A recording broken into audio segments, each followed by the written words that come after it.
स्वागत छ तपाईहरुलाई हाम्रो च्यानल नेपाल अनलाइन स्कुलमा। आज चाहिँ म तपाईहरुलाई क्लास 10 को साइन्स पढाउन आएको छु अनि आज चाहिँ हामी क्लास 10 को साइन्स च्याप्टर 1 स्टार्ट गर्छौं अनि हाम्रो कन्टेन्ट चाहिँ नयाँ सिलेबस अनुसार 2077 नयाँ सिलेबस अनुसार हुन्छ। अनि आजदेखि चाहिँ हाम्रो च्यानल नेपाल अनलाइन स्कुलमा फर द फर्स्ट टाइम म चाहिँ क्लास 10 को साइन्स स्टार्ट गर्न गइरहेको छु। क्लास 10 साइन्स च्याप्टर 1 हाम्रो च्याप्टर 1 मा चाहिँ फोर्स भन्ने च्याप्टर रहेको छ र यो चाहिँ एसई पोइन्ट अफ भ्यू धेरै इम्पोर्टेन्ट च्याप्टर हो। यहाँबाट केही नभए पनि 5-6 मार्क्सका क्वेशन्सहरु सोधेकै हुन्छन्, कम्पल्सरी क्वेशन्स यो च्याप्टरबाट आउँछ र एकदमै सजिलो च्याप्टर छ यो र हामीले बुझ्दै जानुपर्ने हुन्छ। र हाम्रो च्याप्टरको नाम रहेछ फोर्स। फोर्स भनेको के हो त, फोर्सलाई कसरी मेजर गर्ने अनि फोर्स चाहिँ के कुरोमा डिपेन्ड गर्छ, ग्राभिटेसनल फोर्स भनेको के हो, इलेक्ट्रोस्ट्याटिक फोर्स भनेको के हो, कति किसिमका फोर्सहरु हुन्छन्, त्यो सबैको बारेमा यो च्याप्टरमा चाहिँ हामी एकदमै डिटेलमा ग्राभिटेसनल फोर्सको बारेमा पढ्छौं। तर फोर्स चाहिँ धेरै किसिमको हुन्छ। पछि तपाईहरु जब हायर क्लासमा जानुहुन्छ त्यतिबेला तपाईले म्याग्नेटिक फोर्स भनेको के हो, इलेक्ट्रोस्ट्याटिक फोर्स भनेको के हो, फ्रिक्सनल फोर्सको न्यूमेरिकल्सहरु हुन्छ, त्यो different natures different types of फोर्सहरु हुन्छ, त्यो तपाईहरु चाहिँ हायर क्लासमा पढ्नुहुन्छ।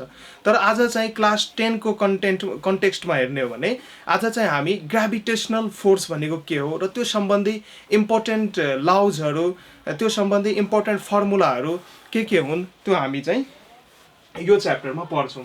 त यो च्याप्टरमा सर्वप्रथम पहिला हामी बुझौं फोर्स भनेको के हो त, what you mean by force. अब सानो क्लासमा तपाईहरुले पढ्नु भयो होला force the pulling or pushing tendency is called force. मैले कुनै कुरालाई पुल गरे अथवा कुनै कुरालाई मैले पुश गरे, सो यो पुलिङ अथवा पुशिङ जुन टेन्डेन्सी छ नि, यो पुल अथवा पुश गर्नको लागि मैले एउटा एक्सटर्नल फ्याक्टर या एक्सटर्नल एजेन्ट युज गर्दैछु। त्यो एक्सटर्नल एजेन्ट नै के हो त, फोर्स हो। सपोज मानौं यो ग्राउन्ड सर्फेस हो, यहाँ कुनै एउटा ब्लक राखेको छ, यो ब्लकमा मैले एउटा स्ट्रिङ बाँधे र यहाँ मैले 10 न्यूटनले यसलाई के गरे त, पुल गरे। जबसम्म म यो 10 न्यूटन एप्लाई गर्दिन यो ब्लकमा, यो ब्लक मुभ हुँदैन। यसको मतलब जबसम्म हामी फोर्स एप्लाई गर्दैनौं यो ब्लक मुभ हुँदैन। ब्लकलाई मुभ गराउनको लागि चाहिँ के गर्नु पर्यो त, हामीले एउटा एक्सटर्नल एजेन्ट एप्लाई गर्नुपर्ने हुन्छ। त्यो एक्सटर्नल एजेन्ट नै के हो त, फोर्स हो। तर यो चाहिँ सानो क्लासमा pulling or pushing tendency of a body is called force, यो चाहिँ 5-6 या 4-5 क्लासको डेफिनेसन्स भयो। तर क्लास 10 मा आइसकेपछि यो डेफिनेसन्स काम गर्दैन। राइट छ डेफिनेसन्स, त्यही पनि अझै डेप्थमा हामीले यसलाई डिफाइन गर्नुपर्ने हुन्छ। त फोर्स भनेको के हो, force is the external agent. यो एउटा एक्सटर्नल एजेन्ट हो which changes or tries to change the position, shape and size of the body.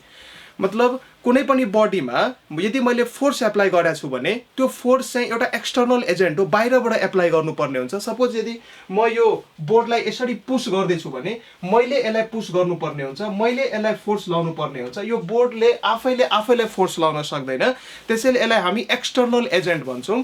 अनि यो फोर्स एप्लाई गरिदिसकेपछि बडीको सेप एन्ड साइज चेन्ज हुन्छ, बडीको कन्फिगरेसन चेन्ज हुन्छ। फर इक्जाम्पल मेरो हातमा एउटा टमेटो छ, म टमेटोलाई यसरी फोर्स लाएर यसरी थिचे भने टमेटो के हुन्छ, त्यसको सेप एन्ड साइज बिग्रिन्छ।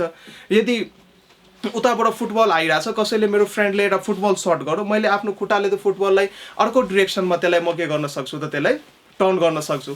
त फोर्सले के गर्न सक्छ, एक्सटर्नल एजेन्ट हो, यसले बडीको सेप एन्ड साइजलाई चेन्ज गर्छ, मोसन अफ द बडीलाई चेन्ज गर्छ र बडी रेस्टमा छ भने मोसन्समा ल्याउन सकिन्छ अथवा कुनै बडी मोसन्समा छ भने रेस्टमा ल्याउन सकिन्छ। यो सबै फोर्सको के हो त, क्राइटेरिया हो। यसको म डेफिनेसन यहाँ लेखिदिन्छु। Force is a pull or push which changes or tends to change, change नि गर्न सक्छ अथवा चेन्ज गर्नको लागि कोसिस गर्न सक्छ। के गर्न सक्छ त, the state of rest or of uniform motion or shape and size of a body। यो चाहिँ हाम्रो फोर्सको डेफिनेसन भयो।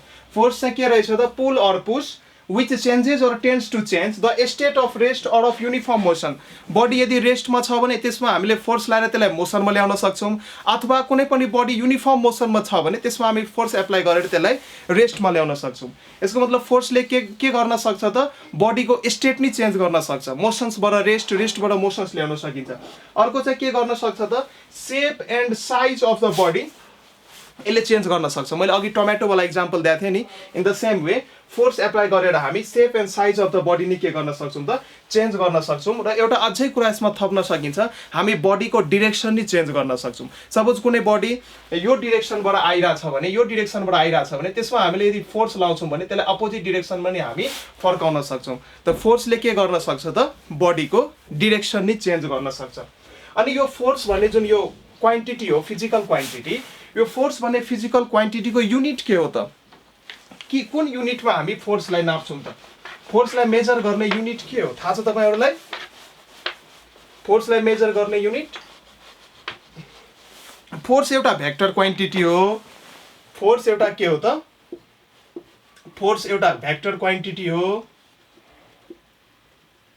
भेक्टर क्वान्टिटी भनेको के? भेक्टर क्वान्टिटी भनेको त्यस्तो फिजिकल क्वान्टिटी जोसँग म्याग्निट्युड एन्ड डिरेक्सन दुवै हुन्छ।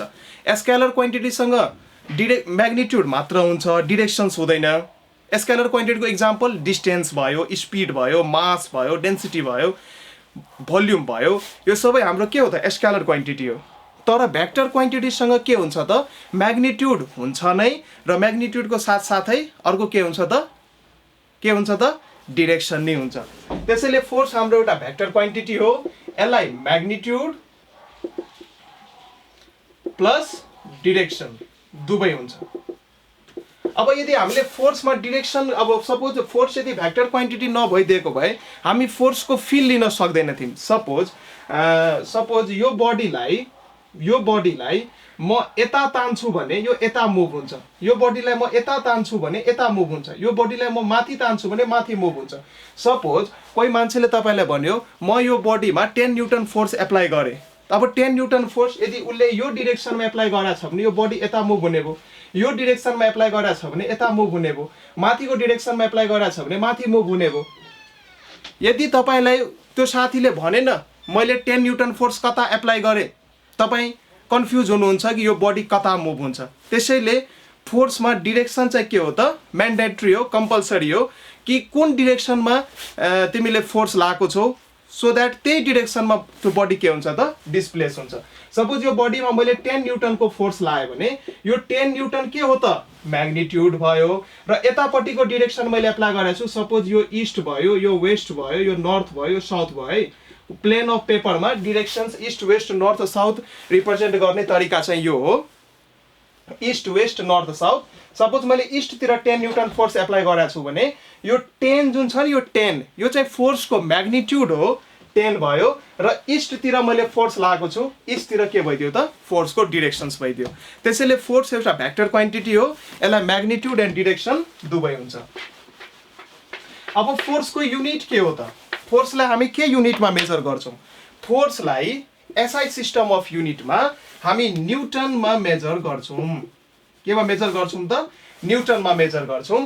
न्युटन चाहिँ हाम्रो के हो त फोर्सको एसआई युनिट हो। र फोर्सको सिजिएस युनिट के हो त थाहा छ तपाईहरुलाई?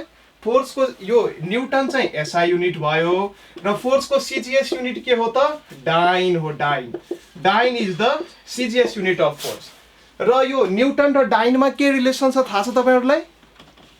लेख्नुस् है, थाहा छ भने पेपरमा लेख्नुस्, मसँग चाहिँ चिट नगर्नुस्, पेपरमा लेख्नुस् थाहा छ भने। र यो अहिले जो यो भिडियो पढ्दै हुनुहुन्छ प्लिज आफ्नो नोट कपी आफ्नो छेउमा लिएर पढ्नु होला। म पढाउँदै गरेको कुराहरू नोट डाउन गर्दै गर्नु होला है, पछि तपाईको नोट नै बन्दै जान्छ। अहिले सपोज खाटमा पल्टेर यो भिडियो हेर्छौ भने पछि यसको रिकर्ड गर्दैनौ भने, नोट डाउन गर्दैनौ भने पछि यो फेरि भिडियो तिमीले हेर्नु पर्ने हुन्छ, तिम्रो टाइमको किलिङ हुन्छ। त्यसैले वन शटमा भिडियो हेर्नु होला, वन शटमा मैले पढाएको कुरोहरू नोट डाउन गर्दै जानु होला है त। यसको रिलेसन के हो त? 1 न्युटन भनेको 10 टु द पावर 5 डाइन हुन्छ है, कहिलेकाहीँ न्युमेरिकलमा युज हुन्छ यो रिलेसन। सो प्लिज यसलाई याद गर्नु होला, 1 newton equals to 10 to the power 5 dyne. हामीले फोर्सको त कुरो गरिसक्यौँ। अब यो हाम्रो च्याप्टर 1 जुन च्याप्टर छ यो च्याप्टरमा हामी ग्राभिटेसनल फोर्सको कुरो गर्छौँ। अब ग्राभिटेसनल फोर्सको कुरो गर्दाखेरि एकदमै ठुलो साइन्टिस्टको कुरो गर्नै पर्ने हुन्छ। उहाँको नाम हो सर आइजक न्युटन। एउटा कहानी, एउटा भनौँ स्टोरी, अब यो यसमा कतिको सच्चाइ छ त्यो त हामीलाई थाहा छैन, तर म्याक्सिमम बुकमा चाहिँ यो कहानी चाहिँ भन्या हुन्छ। कहानी के थियो भने एकचोटि सर आइजक न्युटन आफ्नो गार्डनमा बस्नु भएको थियो र गार्डनमा बस्दाखेरि छेउमा एउटा एप्पलको रुख थियो, त्यहाँबाट एउटा एप्पल ग्राउन्डमा झर्यो। यदि हामी नर्मल मान्छे, हामी र तपाईँ भइदिएको भए यो इन्सिडेन्टलाई हामी नर्मली लिन्थ्यौँ, तर उहाँ त साइन्टिस्ट मान्छे, उहाँ चाहिँ यो कुरोमा एकदमै सोच्न थाल्नुभयो, यो एप्पल किन ग्राउन्डमा झर्यो त, यो किन माथि नै गएन, यसको मतलब पक्कै पनि यो ग्राउन्डले एप्पललाई तानेको हुनुपर्छ। हो, यो सानो इन्सिडेन्टले न्युटनको माइन्डमा ठुलो छाप छोड्यो र न्युटनले यो कुरोको पत्ता लगाउनको लागि काम गर्न थाल्नुभयो र एउटा हामीसँग ब्युटिफुल थ्योरम दिनुभयो, न्युटन्स ल अफ ग्राभिटेसन। अब हामी न्युटन्सको ग्राभिटेसन्स ल हेर्छौँ। यो बुकहरू पढ्नु होला है, यो बुकमा अझै थ्योरिटिकल कुराहरू छ जुन म तपाईँहरूलाई भनिदिइसकेँ। डिफ्रेन्ट काइन्ड्स अफ फोर्सेसहरू हुन्छ, gravitational force, electrostatic force, magnetic force. तर यो च्याप्टरमा चाहिँ हामी ग्राभिटेसनल फोर्सको बारेमा पढ्छौँ। जब तपाईँहरू बिस्तारै क्लास 11 या 12मा जानुहुन्छ त्यति बेला चाहिँ हामी इलेक्ट्रोस्ट्याटिक फोर्स भनेको के हो, म्याग्नेटिक फोर्स भनेको के हो, त्यति बेला चाहिँ हामी यो कन्सेप्टहरू हेर्दै जान्छौँ। अनि एउटा यहाँ पोइन्ट लेखिएको छ, the force which do not involve physical contact between the object but act through the space between them are called non contact force. अब दुईवटा किसिमको फोर्स हुन्छ यहाँ, म त्यो नै भनिदिन्छु है। पहिला फोर्सको दुईवटा नेचर हुन्छ, कि त फोर्स कन्ट्याक्ट फोर्स हुनसक्छ कि त फोर्स नन कन्ट्याक्ट फोर्स हुनसक्छ। फ्रिक्सनल फोर्स भनेको के हो त, कन्ट्याक्ट फोर्स हो। हामीले एप्लाई गर्ने फोर्स के हो त, कन्ट्याक्ट फोर्स हो। यो ब्लकलाई यदि हामीलाई मुभ गराउनु छ भने हामीले यसलाई तान्नै पर्ने हुन्छ, by the help of string या रोप भनौँ, तान्नै पर्ने हुन्छ। नतानिकन यो ब्लक मुभ हुँदैन। यसको मतलब हामीले जुन फोर्स लाउँछौँ त्यो चाहिँ कन्ट्याक्ट फोर्स हो। यसमा मतलब यो बडीमा कन्ट्याक्ट बनाएर चाहिँ हामीले फोर्स लाउनु पर्ने हुन्छ। तर दुईटा मासेसहरूको बिचमा जुन फोर्स एक्ट हुन्छ, ग्राभिटेसनल फोर्स, सपोज यहाँ एउटा मासेस छ m1, यहाँ एउटा मासेस छ m2, यो दुईटै मासेसले एक अर्कालाई एउटा फोर्सले तान्छ नि, तर यो दुईटै मासेस एक आपसमा कनेक्टेड छ त छैन। यसको मतलब जब दुईटा बडी एक अर्कालाई तानिरहेछ तर त्यो दुईटा बडीको बिचमा कुनै पनि फिजिकल कन्ट्याक्ट छैन भने त्यति बेला जुन फोर्स एक्ट हुन्छ त्यसलाई चाहिँ हामी नन कन्ट्याक्ट फोर्स भन्छौँ र ग्राभिटेसनल फोर्स भनेको के हो त, नन कन्ट्याक्ट फोर्स हो। In the same way electrostatic force नि हुन्छ, त्यो नि के हो त, नन कन्ट्याक्ट फोर्स हो। इलेक्ट्रोस्ट्याटिक फोर्स जसरी ग्राभिटेसनल फोर्स दुईटा मासमा एक्ट हुन्छ, in the same way electrostatic force चाहिँ के हुन्छ त, दुईटा चार्ज पार्टिकलमा एक्ट हुन्छ। सपोज दुईटा charge particle Q1 and Q2 छ भने यो दुईटाको बिचमा इलेक्ट्रोस्ट्याटिक फोर्स एक्ट हुन सक्छ। तर यहाँ बुझ्नुपर्ने कुरो के छ भने इलेक्ट्रोस्ट्याटिक फोर्स एट्र्याक्टिभ अथवा रिपल्सिभ दुईटै नेचरको हुन सक्छ। तर हाम्रो जुन यो ग्राभिटेसनल फोर्स छ, ग्राभिटेसनल फोर्स अलवेज एट्र्याक्टिभ नेचरकै हुन्छ। Gravitational force is always attractive in nature. अब चाहिँ हामी यसमा अझै डेप्थमा जान्छौँ। अब यो च्याप्टरमा चाहिँ हामी non contact force that is gravitational force अथवा ग्राभिटेसन्सको बारेमा एकदमै डिटेलमा पढ्छौँ। अब हाम्रो नेक्स्ट हेडिङ रहेछ व्हाट इज ग्राभिटेसन। ग्राभिटेसन्स भनेको के हो त?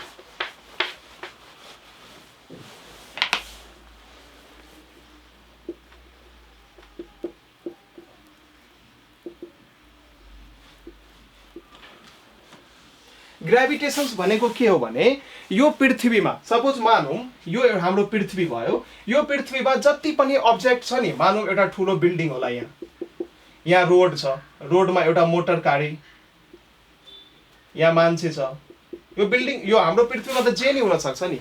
हाम्रो पृथ्वीमा जति नि मासेसहरू छन्, सपोज यो बिल्डिङको मास भयो m1, यसको मास भयो m2, यसको मास भयो m3, सबैको आफ्नो आफ्नै छुट्टा छुट्टै इन्डिभिजुअल मासेसहरू हुन्छ। यो डिफ्रेन्ट मासेसहरूले एक अर्कालाई तानिरहेको हुन्छ कि यसले यसलाई नै तान्ने अनि यसले चाहिँ यसलाई नै तान्ने। मान्छेले मोटर गाडीलाई तान्ने, मोटर गाडीले चाहिँ मान्छेलाई तान्ने, फेरि यो मान्छेले यो बिल्डिङलाई तान्ने, यो बिल्डिङले फेरि यो मान्छेलाई तान्ने। यसको मतलब हाम्रो पृथ्वीको सर्फेसमा जति पनि अब्जेक्टहरू छन् जसमा मास छ, जति नि म्याटर छ, एक अर्कालाई तानिरहेको हुन्छ। र जुन तान्ने फोर्स छ नि त्यसलाई नै हामी के भन्छौँ त gravitational force so gravitation is the force of attraction which exist between any two bodies due to their masses यो डेफिनेसन नोट गर्नु होला यसको मतलब के भयो भने हाम्रो पृथ्वीको सर्फेसमा जति पनि बडीहरू छन् जति पनि अब्जेक्टहरू छन् जति पनि वस्तुहरू छन् ती सबै वस्तुहरूले एक अर्कालाई एउटा फोर्सले आफूतिर तानिरहेको हुन्छ सपोज फर इक्जाम्पल मेरो यो रेकर्डिङ रुम भयो यो रेकर्डिङ रुममा म छु मेरो बोर्ड छ मेरो मार्कर छ र यहाँ लाइटिङ डिभाइस छ यो सबै डिभाइसले एक अर्कालाई तानिरहेको हुन्छ यो नि के हो त ग्राभिटेशनल फोर्स भयो त्यसको डेफिनेसन म लेखिदिन्छु gravitation is the force of attraction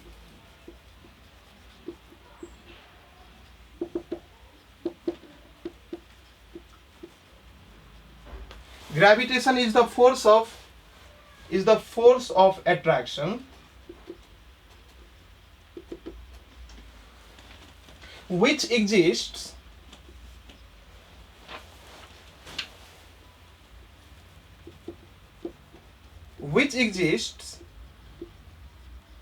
between any two bodies due to their masses यो पृथ्वीको सर्फेसमा रहेका जति पनि वस्तुहरू छन् त्योसँग त मास त छ मासको कारणले गर्दाखेरि उनीहरूको बीचमा जुन एट्र्याक्सन फोर्स एक्जिस्ट हुन्छ त्यही नै के हो त ग्राभिटेशनल फोर्स हो तर कहिलेकाहीँ चाहिँ हामी फोर्स अफ ग्राभिटी र ग्राभिटेसन फोर्समा के हुन्छौँ त झुकिन्छौँ र फोर्स अफ ग्राभिटी भनेको के हो त अब त्यो नि बुझ्छौँ यो सार्नु भएको छैन भने पज गरेर सार्नु होला ठिक छ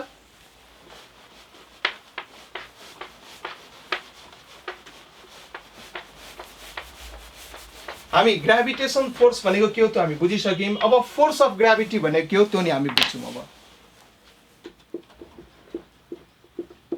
फोर्स अफ ग्राभिटी भनेको के हो सपोज मानौँ यो हाम्रो पृथ्वी भयो ठिक छ र पृथ्वीमा फेरि मैले अब्जेक्टहरू बनाएँ सपोज यो ठुलो बिल्डिङ भयो यो एउटा हाम्रो मोटर गाडी भयो कार भयो यसको नि मास छ m1 यसको नि मास छ m2 यो पृथ्वीले के गर्छ त यो बिल्डिङलाई नै आफूतिर तान्छ यसरी बिल्डिङलाई नै ताने हुन्छ एलोङ द सेन्टर र यो मासलाई नि के गरे हुन्छ त आफूतिर यसरी ताने हुन्छ यो हाम्रो के हो त अर्थ भयो अब यहाँ चाहिँ हामी के भन्न सक्छौँ यो अर्थको सर्फेसमा रहेको यो दुईटा बडीले नि एक अर्कालाई तान्छ यो चाहिँ हाम्रो के भयो त फोर्स अफ ग्राभिटेसन भर्खर परेको तर यो पृथ्वीले नि चाहिँ के गरेछ त यो अब्जेक्टहरूलाई आफ्नो सेन्टरतिर एउटा फोर्सले तानिरहेछ हो यो पृथ्वीले यो अब्जेक्टहरूलाई जति फोर्सले आफ्नो सेन्टरतिर तान्छ नि त्यही नै के हो त फोर्स अफ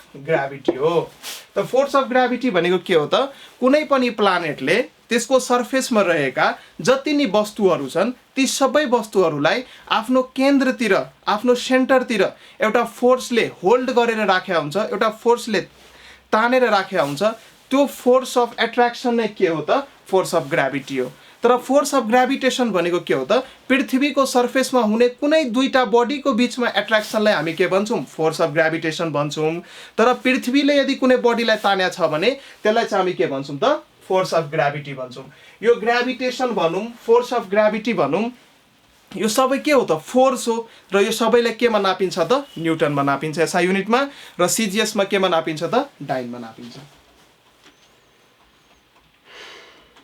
अब यति कुरा पढिसकेपछि यसमा अझै थ्योरीहरूका कुराहरू छन् तपाईहरु पढ्नु होला यो थ्योरीका कुराहरू अझै यसमा सानो इन्फर्मेसन्सहरू छ जो तपाईहरु पढ्नु होला र मैले एक्सप्लेन गरेका कुराहरू नै छन् म्याक्सिमम यहाँ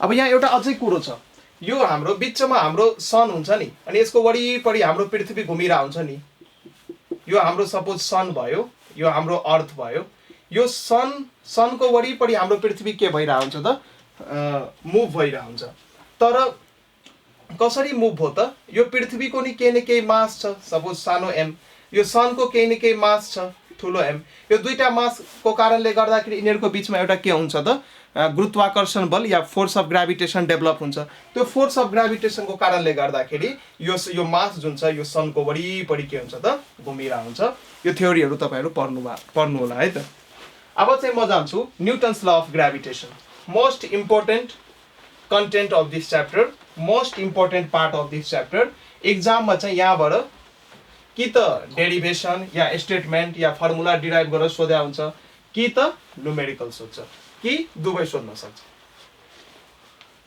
अब हाम्रो नेक्स्ट स्टार्ट हुन्छ Newton's law of gravitation Newton's law of gravitation अब न्यूटन्स ल अफ ग्रेभिटेशन्स भनेको के हो पहिला यो बुझौं न्यूटन नामको साइन्टिस्टले एक्सपेरिमेन्ट गर्यो र एक्सपेरिमेन्ट गरिसकेपछि उहाँले के थाहा पाउनु भयो suppose मानौं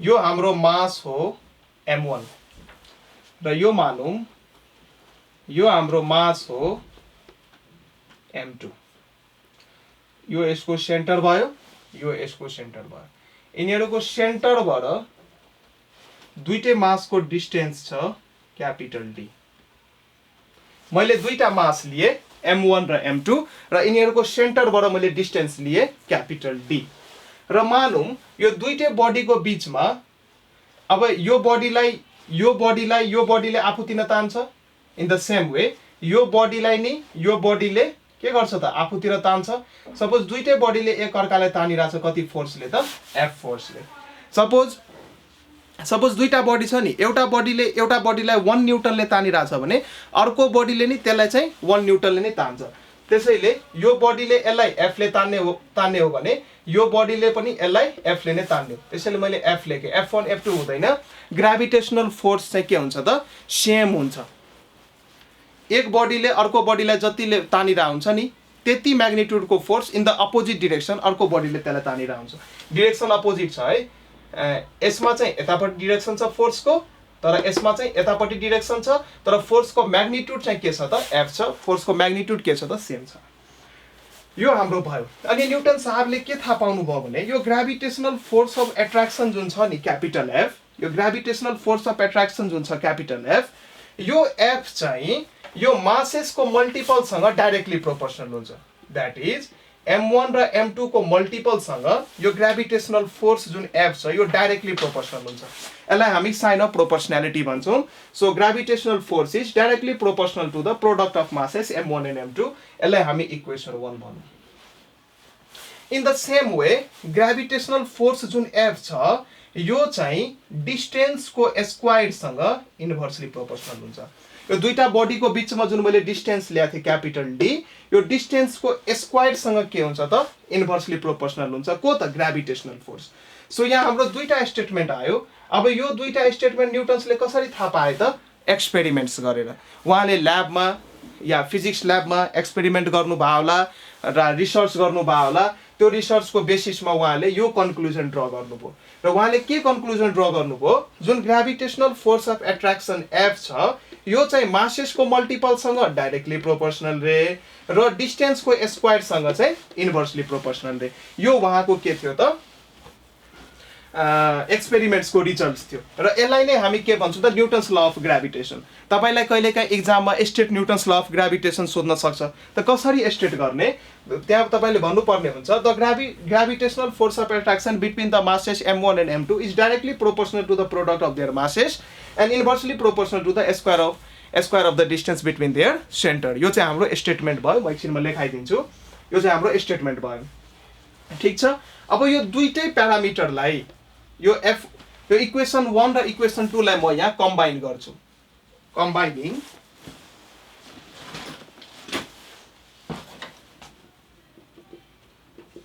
combining equations 1 and 2 equations 1 and 2 लाई कम्बाइन गर्दाखेरि के भयो त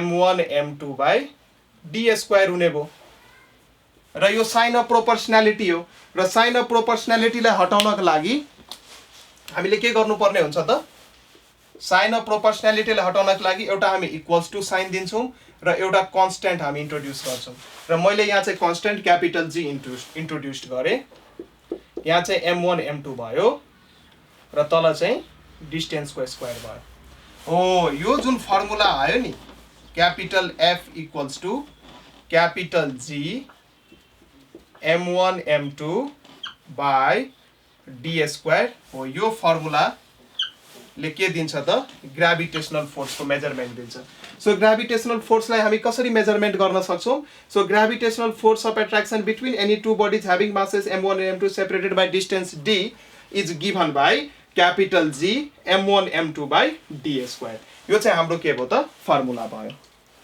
यो चाहिँ हाम्रो फर्मुला भयो तर कहिलेकाहीँ एक्जाममा चाहिँ यसको स्टेटमेन्ट सोधिरा हुन्छ यसको स्टेटमेन्ट सोधिरा हुन्छ ग्राभिटेसनल फोर्सको स्टेटमेन्ट एकछिन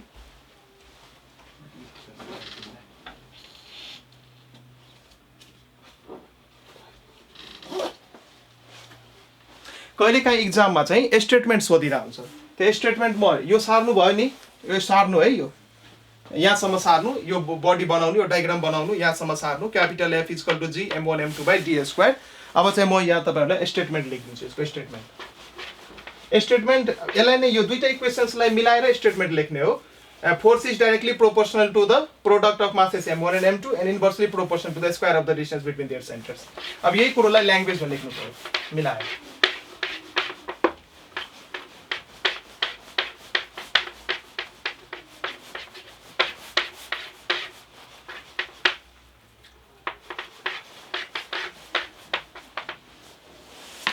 अब स्टेटमेन्ट के छ Newton's law of gravitation states that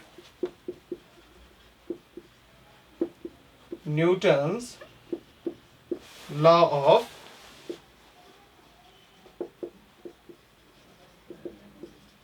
gravitation states that अब इसको statement every body in this universe attracts every other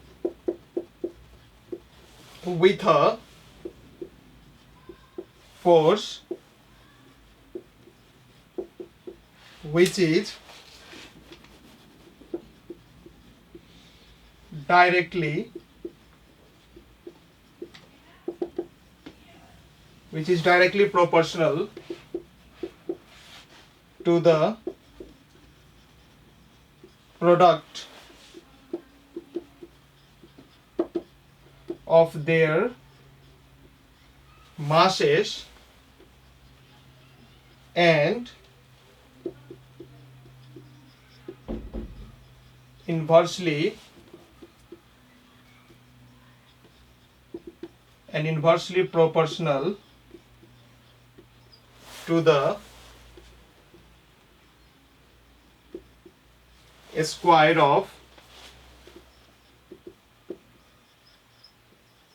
square of distance between their centers यो चाहिँ हाम्रो स्टेटमेन्ट भयो है त Newton's law of gravitation states that every body in this universe attracts every other body with a force which is directly proportional to the product of their masses and inversely proportional to the square of distance between their centers यो चाहिँ हाम्रो Newton's law of gravitation को statement भयो र अघि चाहिँ मैले यहाँ यसको के गरे त प्रुफ गरे अब चाहिँ म यो फर्मुला के गर्छु त डिस्कस गर्छु सार्नु है यो सबै सार्नु भिडियोलाई पाउज गरेर अथवा स्क्रिनशट लिएर यो चाहिँ सारेर राख्नु ठीक छ म चाहिँ यो मेटे अब सार्नु भयो नि ल okay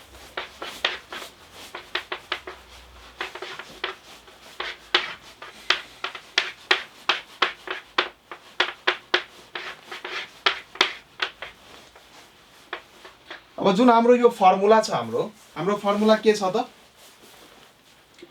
capital F equals to capital G m1 m2 by d square. त यो जुन क्यापिटल G छ नि यो क्यापिटल G यसको नाम के हो त थाहा छ तपाईहरुलाई यसको नाम के हो युनिभर्सल ग्रेभिटेशनल कन्स्टेन्ट। यसको नाम के हो त युनिभर्सल ग्रेभिटेशनल कन्स्टेन्ट। यसको नाम के हो त युनिभर्सल ग्रेभिटेशनल कन्स्टेन्ट। तर यसको भ्यालु कति हुन्छ एक्जाममा चाहिँ भ्यालु दिएको हुँदैन है एक्जाममा चाहिँ भ्यालु आफैले युज गर्नुपर्ने हुन्छ। सो यो क्यापिटल G को चाहिँ भ्यालु याद गर्नु पर्यो र यसको भ्यालु कति हुन्छ त 6.67 यसको भ्यालु कति हुन्छ त 6.67 into 10 to the power minus 11 newton metre square per KG square. यसको भ्यालु कति हुन्छ त 6.67 into 10 to the power minus 11 newton metre square per KG square. ठीक छ। अब यसको नाम चाहिँ युनिभर्सल ग्रेभिटेशनल कन्स्टेन्ट चाहिँ किन रह्यो त मात्रै ग्रेभिटेशनल कन्स्टेन्ट नै भन्न सकिन्थ्यो नि। युनिभर्सल ग्रेभिटेशनल कन्स्टेन्ट भन्नुको कारण के हो भने यो क्यापिटल G को जुन भ्यालु छ 6.67 into 10 to the power minus 11 newton metre square per KG square यो भ्यालु चाहिँ पृथ्वी अथवा स्पेस जुनसुकै ठाउँमा यसको मान यसको भ्यालु चाहिँ के हुन्छ त कन्स्ट्यान्ट हुन्छ। तपाई दुईटा मासलाई वाटर भित्र राख्नुस् या एयर भित्र राख्नुस् या ग्लिसरिन भित्र राख्नुस् जुनसुकै मिडियममा तपाई यदि मासलाई राख्नुहुन्छ भने क्यापिटल G को भ्यालुमा कुनै पनि फरक पर्दैन। क्यापिटल G को मान हामीले यही युज गर्नुपर्ने हुन्छ। त्यसैले क्यापिटल G को नाम चाहिँ युनिभर्सल ग्रेभिटेशनल कन्स्टेन्ट हो। यसलाई ग्रेभिटेशनल कन्स्टेन्ट मात्र हामी भन्न सक्दैनौं युनिभर्सल ग्रेभिटेशनल कन्स्टेन्ट भन्नुपर्ने हुन्छ किनभने all over the universe all over the world the value of capital G is same and that is this much. बुझ्नुभयो नि। अब हामीले यो क्यापिटल G लाई डिफाइन गर्नुपर्ने हुन्छ। यो क्यापिटल G लाई कसरी डिफाइन गर्ने एकछिन त्यो भन्दा अगाडि यो मैले युनिट कसरी लेखे तपाईहरुलाई थाहा छ। सपोज एक्जाममा यो युनिट बिर्सिनु पर्यो ल क्यापिटल G को मान चाहिँ थाहा छ तर युनिट बिर्से Newton metre square upon KG square हो कि के हो तपाईले बिर्सिनु भयो त्यो युनिट कसरी झिक्ने त युनिट यहाँबाट झिक्न सकिन्छ। अब यहाँ हेर्नु त हाम्रो फर्मुला के हो capital F = G m1 m2 / d square. यहाँ मैले G लाई यतापट्टि ल्याए G यतापट्टि आइसकेपछि के भयो त F * d स्क्वायर हुने भयो तल के हुने भयो त m1 m2 हुने भयो हैन त। ठीक छ। फोर्सलाई हामी केमा नाप्छौं न्यूटनमा नाप्छौं। डिस्टेन्स को स्क्वायर छ डिस्टेन्सलाई हामी के नाप्छौं एसआई युनिटमा मिटरमा नाप्छौं। तल m1 m2 छ यसको मतलब के मासलाई केमा नाप्छौं केजी मा नाप्छौं। दुईटा मास छ त्यसैले केजी को के हुने भयो त स्क्वायर हुने भयो। यसलाई नि जब मिलाएर लेख्नुहुन्छ यो के भयो त Newton metre square per KG square. यसरी तपाई युनिट नि के गर्न सक्नुहुन्छ त डिराइभ गर्न सक्नुहुन्छ इन केस यदि युनिट बिर्सिनु भयो भने एक्जाममा यसरी चाहिँ डिराइभ गर्न सकिन्छ। ठीक छ। अब चाहिँ हामी यो क्यापिटल G लाई डिफाइन गर्छौं यसको डेफिनेसन लेख्छौं। क्यापिटल G लाई कसरी डिफाइन गर्ने त्यो सार्नु भयो नि पज गरेर सार्नु होला है त। ओके। अब हामी क्यापिटल G लाई चाहिँ कसरी डिफाइन गर्ने त एक्जाममा कहिलेकाहीँ 2 मार्क्समा डिफाइन क्यापिटल G या डिफाइन युनिभर्सल ग्रेभिटेशनल कन्स्टेन्ट भनेर सोधिन्छ या सोध्न सक्छ या सोध्या नि छ। तपाईहरु क्वेशन्स हेर्नु होला एसई को क्वेशन्स बैंक हेर्नु होला सोध्या छ।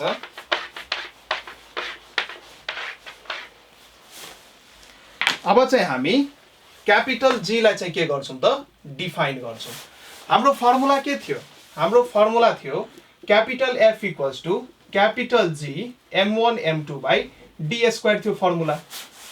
यो फर्मुलामा मैले लेट गर्दिए m1 = m2 = 1 kg। दुईटा बडी को मास मैले 1 kg माने या दुईटा बडी को मास मैले युनिट मान्दै युनिट भनेको 1 kg युनिट मास ल्यायो मैले। यो डिस्टेन्स जुन d छ यसलाई मैले युनिट डिस्टेन्स लिए 1 मिटर।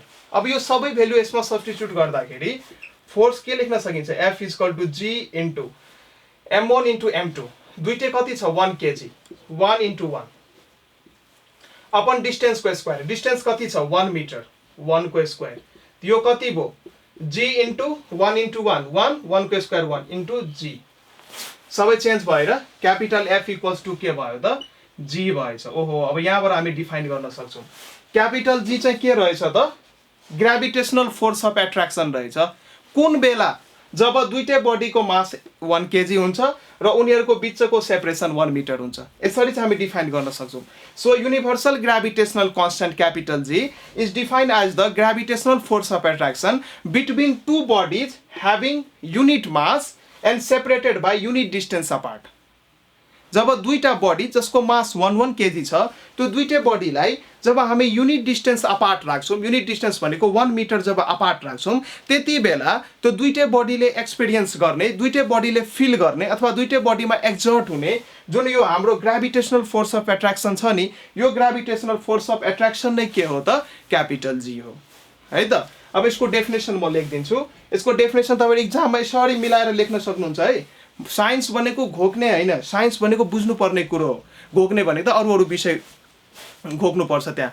तर फिजिक्स, साइन्समा नि फिजिक्स भन्ने जुन पोर्सन छ यो चाहिँ फिजिक्सको अन्डरमा आउँछ। यो पार्ट चाहिँ फिजिक्स भन्ने पोर्सन जुन हुन्छ एकदमै कन्सेप्चुअल पोर्सन्स हुन्छ। यदि तपाईँहरूले कन्सेप्चुअली सबै कन्सेप्टहरू क्लियर गर्दै पर्नु भएको छ भने तपाईँले एक स्टेटमेन्ट, एक डेफिनेसन नै घोक्नु पर्दैन, तपाईँ मिलाएर आफैले लेख्न सक्नुहुन्छ। र थाहा छ नि तपाईँहरूलाई हाम्रो क्वेसन्स पेपरमा लेख्या हुन्छ नि, candidates are requested to give their answer in their own words. यसको मतलब आफ्नो मौलिकताको चाहिँ के हुन्छ त्यहाँ धेरै इम्पोर्टेन्स हुन्छ। कुनै कुरा घोकेर लेख्नु अथवा त्यही कुरालाई बुझेर लेख्नु भएको छ भने इक्जामिनर नै इम्प्रेस हुन्छ, होइन, तपाईँको मार्क्स कट्दैन। अनि तपाईँ बुझेर गर्नु भएको छ भने पछि तपाईँलाई अझै फर्दर स्टडी गर्ने बेला पनि तपाईँलाई अप्ठ्यारो हुँदैन, किनकि सबै कन्सेप्ट्सहरू हामी बिस्तारै सानैदेखि बुझ्दै जाने हो। अनि बल्ल हायर क्लासमा हामी सबै कुरो बुझ्न सक्छौँ। हायर म्याथमेटिक्स, हायर फिजिक्सका कुराहरू आउँछन्, त्यहाँ मजाले हामी बुझ्न सक्छौँ, है त। यो कुरो बुझ्नुभयो नि। अब म यो क्यापिटल जीलाई डिफाइन गरिदिन्छु। डिफाइन त गरिदिइसकेँ, अब तपाईँहरूको लागि चाहिँ यसको म डेफिनेसन लेखिदिन्छु। यो सार्नु भयो नि, यसपछि चाहिँ डेफिनेसन आउँछ है, त्यही अनुसार नोट म्यानेज गर्दै गर्नु होला।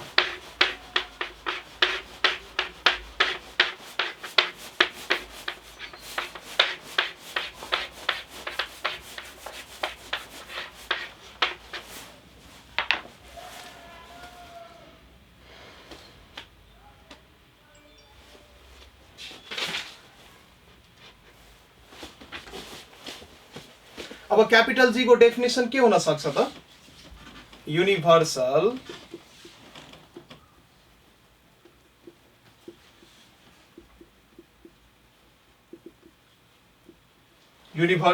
ग्राभिटेशनल कांस्टेंट के हो त यो? Capital G is the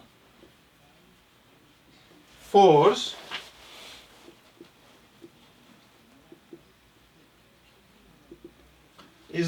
of attraction which exists between two bodies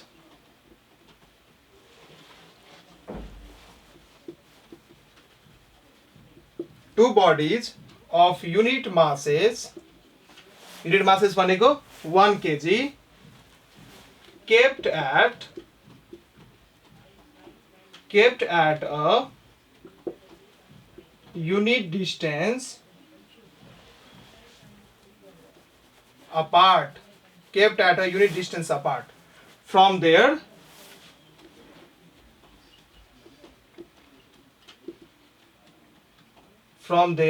centers।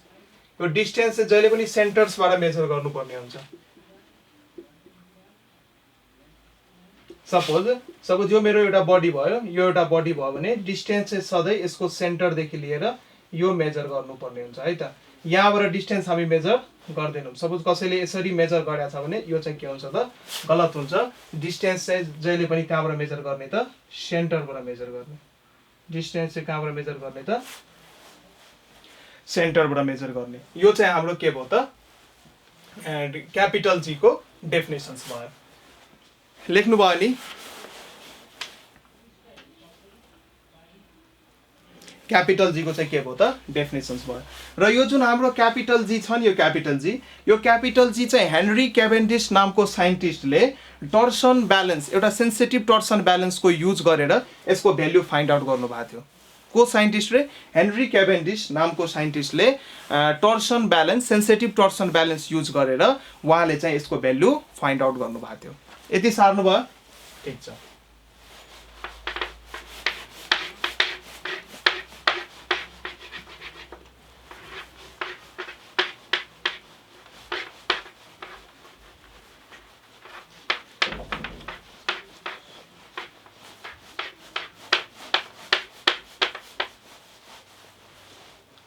अब चाहिँ हामी यसमा केही न्युमेरिकल गर्छौँ। अब न्युमेरिकल अघिकै फर्मुला के थियो हाम्रो?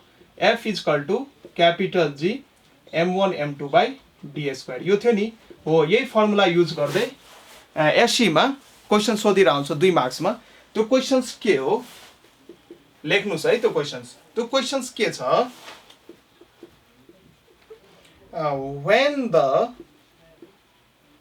when the mass of a body is doubled, when the mass of a body is doubled, keeping the distance between two bodies constant. When the mass of a body is doubled, keeping the distance between two bodies constant, यो condition यदि छ भने त्यो बेला चाहिँ gravitational फोर्समा के फरक पर्छ गर्नुहोस् भनेर यो क्वेसन सोध्छ कि। अब यस्ता क्वेसन्स गर्नको लागि सोलुसन्स मैले लेखेँ। यस्ता क्वेसन्स गर्नलाई के गर्नु पर्यो? पहिला चाहिँ यो इक्वेसन्स लेख्नु capital G m1 m2 / d²। तपाईले एउटालाई क्यापिटल M एउटालाई स्मल m लेख्न नि सक्नुहुन्छ, या क्यापिटल M m1 m2 नि लेख्न सक्नुहुन्छ, या स्मल m m1 m2 नि लेख्न सक्नुहुन्छ। फेरि म कुनै बेला क्यापिटल M1 स्मल m लेख्छु, फेरि तपाईहरुलाई अप्ठ्यारो हुन्छ। जे नि गर्न मिल्छ, तर दुईटा मासको के हुनु पर्यो त? प्रोडक्ट हुनु पर्यो। यसलाई चाहिँ इक्वेसन 1 भन्नुस्। ठीक छ? यो चाहिँ हाम्रो सुरुको इक्वेसन्स भयो। यसलाई चाहिँ इक्वेसन्स 1 भन्नुस्। यस्तो क्वेसन सोध्यो भने यस्तै गर्नु होला है त। अब क्वेसन्सले के भन्छ? when the mass of a body, एउटा बडीको मास चाहिँ के गरेछ त? डबल गरेछ। मानौ यो इनिशियल कन्डिसन थियो हाम्रो F1। अब finally according to the question again मैले लेखे। अब सपोज फाइनली कति फोर्स हुन्छ मलाई थाहा छैन, त्यो फोर्स मैले F2 लेखिदिए, डिनोट गरे F2 बाट। अनि यसमा चाहिँ के भनेको छ भने when the mass of a body is doubled, keeping the distance between the two bodies constant. डिस्टेन्सलाई चलाएको छैन, दुईटा मास मध्ये एउटा मासलाई के गरेछ त? डबल गरेछ। त कसरी गर्नु पर्यो? क्यापिटल G त क्यापिटल G नै हुने भयो। सपोज मैले मास m1 लाई कन्सिडर गरे, पहिला m1 थियो, अहिले चाहिँ के गरेछ त? डबल्ड गरिदिएछ। त्यो के भयो त? 2m1 भयो। र m2 लाई के गरेछ त? केही गरेछ छैन। डिस्टेन्स के छ त? केही छैन। डिस्टेन्सलाई के गरेछ त? कन्स्ट्यान्ट मानेछ। त्यसैले हामीले चेन्ज गर्नु परेन। अब त्यसपछि यो 2 लाई म बाहिर लेख्न सक्छु र यो पुरै इक्वेसन्सलाई यसरी लेख्न सकिन्छ कि सकिदैन? G m1 m2 / d²। यसरी लेख्न सकिन्छ? यो 2 लाई म यसरी बाहिर झिके र G m1 m2 यहाँ लेखे र d² मुनि छ यहाँ लेखे। यसरी लेख्न सक्यो। अब फ्रम इक्वेसन 1 हेर्नु त। इक्वेसन 1 ले के भन्दैछ? G m1 m2 / d² भनेको के हो त? F1 हो। यसको मतलब यसको सट्टा म के लेख्न सक्छु? F1 लेख्न सक्छु। देयरफोर फ्रम इक्वेसन 1 F2 को सट्टा के लेख्न सक्छु त? 2 टाइम्स F1 लेख्न सक्छु। यही हाम्रो के हो त? रिजल्ट भयो। यसको मतलब के भयो त? जब हामी दुईटा बडी मध्ये कुनै एउटा बडीको मास यदि डबल गर्छौं भने डिस्टेन्सलाई नचलाइकन डिस्टेन्सलाई कन्स्ट्यान्ट राखेर त्यति बेला चाहिँ ग्राभिटेशनल फोर्स अफ एट्र्याक्सन जुन आउँछ, इनिशियल ग्राभिटेशनल फोर्स अफ एट्र्याक्सनको के हुन्छ त? डबल हुन्छ। फाइनल फोर्स अफ एट्र्याक्सन जुन आउँछ त्यो चाहिँ इनिशियल फोर्स अफ एट्र्याक्सनको के हुन्छ त? डबल हुन्छ। यो चाहिँ हाम्रो के भयो त? एउटा न्युमेरिकल भयो। यसमै अर्को खालको एउटा सानो न्युमेरिकल छ। यो न्युमेरिकल चाहिँ म लेख्छु, तर तपाईहरुले ट्राई गर्नुपर्ने हुन्छ है। भिडियोलाई पज गरेर अहिले म जुन न्युमेरिकल दिन्छु त्यो चाहिँ कपीमा ट्राई गर्नु। यो बुझ्नुभयो नि? सार्नु भयो? अप्ठ्यारो छैन इक्वेसन 1 बनाउने र दिएको क्वेशन्स अनुसार इक्वेसन 2 फ्रेम गर्ने इक्वेसन 2 बाट इक्वेशन्स 1 बन्ने गरी एरेन्ज गर्ने र फाइनल आन्सर लेख्ने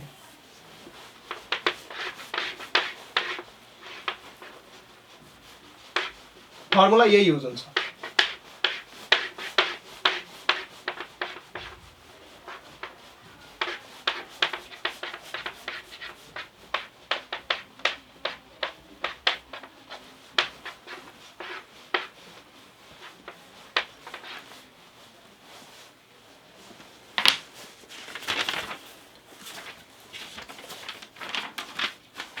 अब अर्को क्वेशन्स के दिया छ भने क्वेशन्स नम्बर 2 भनौं क्वेशन्स मा के भनेको छ भने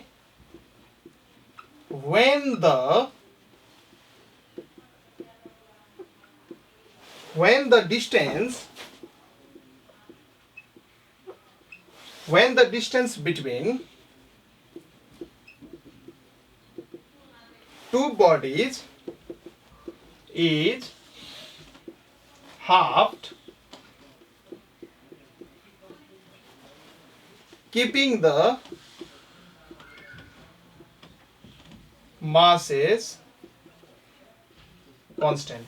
यो चाहिँ क्वेशन्स भयो गर्नुस् त यसलाई पज गरेर क्वेशन्सले के भनेको छ when the distance between two bodies is halved दुईटा बडीको जुन डिस्टेन्स थियो सपोज इनिशियली d थियो अहिले फाइनली चाहिँ के भएको छ त d/2 भएको छ भने तर मास चाहिँ कन्स्ट्यान्ट छ हामीले मासलाई चलाएको छैनौं त्यति बेला चाहिँ ग्रेभिटेशनल फोर्स अफ एट्र्याक्सनमा के फरक पर्छ भनेर क्वेशनले सोधेको छ कसरी गर्ने ल ट्राई गर्नुस् त ट्राई गर्नुस् इक्वेशन्स 1 लेख्नुस् पहिला इक्वेशन्स 1 के हो यही हाम्रो फोर्स त हो F फोर्स को फर्मुला Gm1 m2/d². यो चाहिँ हाम्रो के भयो त इक्वेशन्स 1 भयो अब इक्वेशन्स को अनुसार चाहिँ इक्वेसन 2 लेख्नुस् अगेन क्वेशन्सले के भनेको छ मास चाहिँ कन्स्ट्यान्ट छ रे तर डिस्टेन्सलाई हाफ गरेको छ सपोज यो इनिशियली थियो F1 अब हामी F2 गर्छौं F2 के भयो क्यापिटल G मास चाहिँ के छ त कन्स्ट्यान्ट सो मैले मासलाई चलाइन डिस्टेन्सलाई के गरेछ त हाफ गरेछ त हाफ भनेको के हो त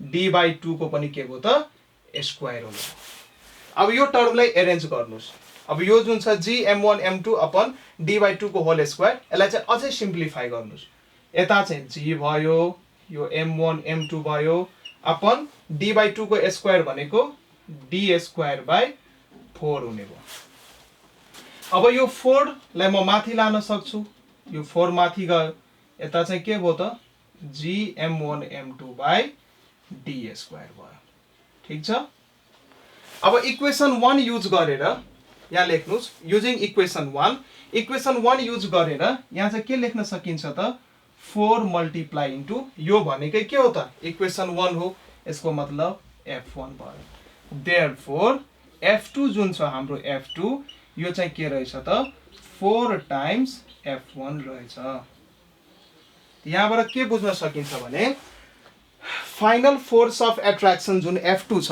त्यो initial force of attraction F1 भन्दा 4 गुना के छ त बढी छ यसको मतलब जब हामी मासलाई कन्स्ट्यान्ट राख्छौं र डिस्टेन्सलाई जब हाफ गर्छौं त्यति बेला चाहिँ जुन हाम्रो ग्रेभिटेशनल फोर्स अफ एट्र्याक्सन आउँछ त्यो gravitational force of attraction initial force of attractions भन्दा चाहिँ के हुन्छ त 4 गुना बढी हुन्छ सो यस्तो क्वेशन्सहरु म धेरै दिन सक्छु तपाईहरुले कन्सेप्ट बुझ्दै जानु पर्यो सपोज एउटा म दिन्छु है जसमा चाहिँ म मासलाई चेन्ज गर्छु यो बुझ्नु पनि कुरो कसरी गर्नुपर्ने तपाईहरु गर्नु त सपोज यही क्वेशन्समा मैले भने म बोथ मासेस छ नि बोथ मासेसलाई डबल्ड गर्दिए र डिस्टेन्स जुन छ नि डिस्टेन्स चाहिँ कन्स्ट्यान्ट छ अब चाहिँ के हुन्छ गर्नुस् त बोथ मासेस दुईटै वस्तुको पिण्डलाई मैले के गरे कन्स्ट्यान्ट गर्दिए डबल गर्दिए नेपाली स्टुडेन्ट्स नेपाली स्कुल्स बाट जुन स्टुडेन्ट हुनुहुन्छ उहाँहरुको लागि मासेसलाई के भन्छ त नेपालीमा पिण्ड भन्छ दुईटै वस्तुको पिण्डलाई मैले के गर्दिए डबल गर्दिए 2 गुणाले बढाइदिए र उनीहरुको बीचको डिस्टेन्स अथवा दूरीलाई मैले के गरे त कन्स्ट्यान्ट राखेको छु सेम राखेको छु यो केसमा चाहिँ हाम्रो गुरुत्वाकर्षण बल अथवा फोर्स अफ ग्रेभिटेशन कति हुन्छ झिक्नुस् के गर्ने त सोलुसन्स लेख्ने यो फर्मुला लेख्नुस् पहिला F1 Gm1 m2/d². यसलाई इक्वेशन्स 1 भन्नुस् मासेसलाई के गरेछ डबल बोथ मासेस मतलब दुईटै मासलाई डबल गरेछ F2 के हुने भयो g त m1 को ठाउँमा के लेख्न सकिन्छ 2m1 m2 को ठाउँमा के लेख्न सकिन्छ 2m2 डिस्टेन्स के छ कन्स्ट्यान्ट छ डिस्टेन्स के छ CONSTANT कन्स्ट्यान्ट भनेको सेम मैले चेन्ज गरेको छैन डिस्टेन्स को d स्क्वायर नै हुने भयो 2 into 2 4 हुने भयो यो g m1 m2 upon d square हुने भयो फ्रम इक्वेशन्स 1 यसको सट्टा के लेख्न सकिन्छ 4 into f1 therefore f2 equals to 4 times f1 यसको मतलब जब हामी मासलाई डबल गर्छौं दुईटै मासलाई डबल गर्छौं हाम्रो ग्रेभिटेशनल फोर्स अफ एट्र्याक्सन नि के हुन्छ त 4 गुना बढ्छ हस् त आजको भिडियो म यही कन्क्लुड गर्छु जय नेपाल पढ्दै गर्नु होला धन्यवाद